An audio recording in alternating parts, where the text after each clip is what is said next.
ACT-1. The man in the tattered suit. The grand doors of Wellington Private Bank swung open with a whisper, allowing the city's crisp autumn air to chase in after the man who stepped inside. He was old, maybe in his late 60s or early 70s, with skin the color of polished mahogany and deep-set eyes that carried the wisdom of many lifetimes. His salt and pepper beard was neatly trimmed, and though his posture was slightly stooped, there was an undeniable dignity in the way he carried himself. He wore a dark navy suit, carefully pressed but well worn, with subtle frays along the cuffs. His shoes, though polished, bore the marks of years of use. In his right hand, he held a simple wooden cane, more for style than necessity, and in his left, a folded newspaper, as if he had just come from a quiet morning of reading at the park. The bank's interior was a stark contrast to the understated elegance of the man. It was a palace of wealth. Gilded chandeliers dangled from the ceiling, casting a warm glow on the marble floors. Elegant gold-plated signs directed customers toward investment services, private banking, and high-net-worth account management. The air smelled of polished wood and expensive cologne, a place built for the elite, the powerful, and the privileged.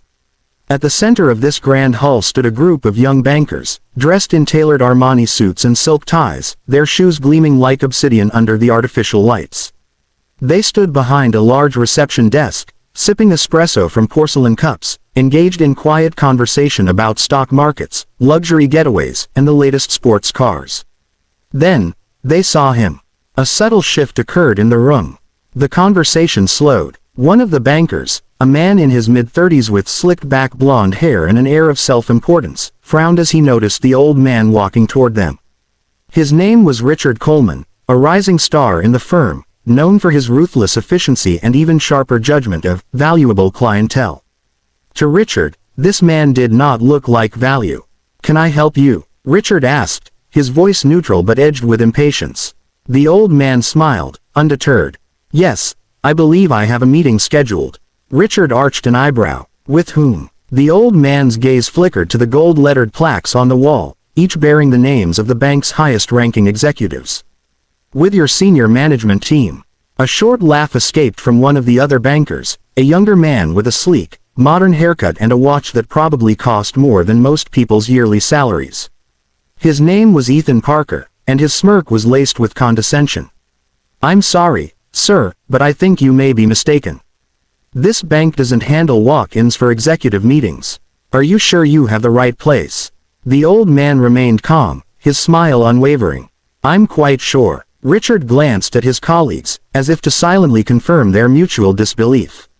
This man, this nobody in an outdated suit, was claiming to have a meeting with executives. It was almost amusing. "Do you have an appointment?" Richard pressed. "Yes." "Under what name?" The old man paused, as if giving them one final chance to recognize him, but their expressions remained unimpressed, almost bored. "Solomon," he said simply. "Solomon Wright." There was no flicker of recognition. No shift in their demeanor. They saw only what their eyes told them, a black man in an old suit, someone who did not belong in their world of tailored perfection. Ethan sighed, setting down his espresso cup. "Look, Mr. Wright, if you're here for a loan, you need an appointment. But unfortunately, we don't cater to small business clients at this branch. Perhaps you should try." Before he could finish, a security guard approached. The guard, a tall, broad-shouldered man in his 40s, gave Solomon a cursory glance before turning to Richard. "Is there a problem here?" Richard exhaled slowly, feigning politeness. "Not a problem, just a misunderstanding. Mr. Wright here claims to have a meeting with our executives, but he's not in our system." The security guard turned to Solomon. "Sir, we're going to have to ask you to leave. This area is for priority banking clients only." Solomon's smile didn't falter. "And what makes you think I'm not a priority client?" Ethan let out a short laugh. "No offense, sir, but this bank serves some of the wealthiest individuals in the country. Our priority clients don't." He gestured vaguely at Solomon's appearance. "Dress like that." Solomon let the words hang in the air, watching as they rippled through the space between them. He could feel the weight of their judgment, the casual certainty with which they had assessed his worth. The security guard stepped forward. "Sir, I won't ask again. You need to leave." For a moment, Solomon simply stood there. He looked at the grand chandelier above him, the polished floors beneath him, the men in their expensive suits, sipping espresso as they decided who was worthy of respect. Then, with a small nod, he turned on his heel and walked out. As the golden doors swung shut behind him, Ethan chuckled, shaking his head. Unbelievable. Some people just don't know their place. Richard smirked. Well, at least we handled that quickly. None of them knew what they had just done. None of them realized who they had just thrown out. Because Solomon Wright wasn't just another customer. He was the man who owned the bank. Act 2. The Return of Power. An hour after being escorted out of his own bank, Solomon Wright returned. This time, he did not come alone. The grand doors of Wellington Private Bank swung open once more, but the atmosphere had changed. The air inside had been light before, filled with quiet laughter and the sound of expensive shoes clicking against marble. Now, a heavy stillness settled over the lobby. The same bankers who had mocked and dismissed him only an hour earlier looked up from their espresso cups and market reports, their faces shifting from casual boredom to confusion. Solomon entered flanked by two individuals. To his right walked Adele Morrison, his longtime personal assistant, an efficient, no-nonsense woman in her 50s, wearing a tailored gray suit and sharp heels. In her hand, she carried a sleek black leather briefcase, the kind that held documents that could change the course of people's lives. To Solomon's left stood Daniel Grayson, the bank's chief operating officer, a tall, imposing man with silver hair and the aura of someone used to wielding power. The receptionist, a young woman with bright red lipstick and an immaculately pressed uniform, gasped audibly when she saw who it was. Her fingers trembled as she tapped on her keyboard, confirming what she already knew. The name Solomon Wright was at the very top of the system, not as a client, but as the sole owner of Wellington Private Bank. The man who had been thrown out like a common beggar was the very man who signed their paychecks. The bankers, including Richard Coleman and Ethan Parker, were still frozen in place, their minds scrambling to understand the situation. Adele was the first to break the silence. She stepped forward, placing the black leather briefcase onto the reception desk with a crisp, decisive sound.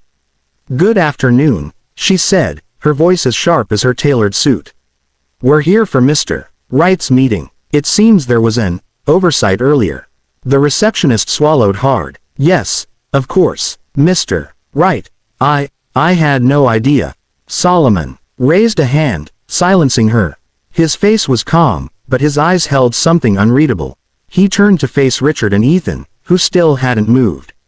"Would you like to know my name?" he asked, his voice as smooth as aged whiskey. The two men swallowed, their throats suddenly dry. I believe we may have," Richard stammered, his usual arrogance shattered. Solomon held up a single finger. "No excuses. Just answer the question. Would you like to know my name?" Silence. Then, Solomon's smile returned, slow and knowing. "I am Solomon Wright, owner and chairman of this bank." A cold, sinking realization spread across Richard and Ethan's faces. The man they had mocked. The man they had kicked out. The man they had judged unworthy of even being in their presence. He owned everything around them. Richard felt his stomach drop, his mind grasping for some way to salvage the situation. "Sir, we didn't know. It was a misunderstanding." "A misunderstanding," Solomon echoed, tapping his cane lightly against the marble floor. "Tell me, how often do these misunderstandings happen? And to whom?" Richard had no answer. Ethan, usually quick-witted, tried to salvage his pride. "It was just your appearance, sir. You didn't seem like the kind of person who..." Solomon raised an eyebrow. "The kind of person who what?"